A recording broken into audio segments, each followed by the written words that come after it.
Bu dəfə xaricilər yox, özümüz yaratdıq asın bayraqları.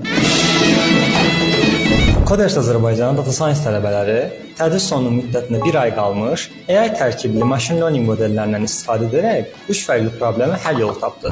Birinci layihə SmartFly. Uçuş məlumatlarını yazırsan, hardan hara, nə vaxt uçursan, qalanını AI həll edir. SmartFly sənə deyir ki, bileti neçə gün əvvəl alsan daha ucuz olacaq. Qiymət nə vaxt düşəcək? Uçuş üçün optimal vaxt nə vaxtdır? Yəni tələbələr aviabiletlər üçün intellektual proqnoz sistemi yaradıblar. İkinci layihə PriceCar. Maşın almaq istəyirsən, maşının adını, ilini, yürüyüşünü yazırsan, sənin üçün dərhal bazardakı real dəyəri çıxardır. PriceCar maşının hazırki qiymətini, bazarda ortalama dəyərləndirməni hesablayır. Üçüncü layihə FoodMap. Məncə ən kreativlərindən biridir. Sən sadəcə inqrediyentləri yazırsan, məsələn, şəkər, yumurta, yağ. FoodMap bu inqrediyentlərlə hansı yeməklərin olduğunu, həmin yeməkləri harda yeyə biləcəyini və restoranın təxmini qiymətini saniyələr içində çıxarır.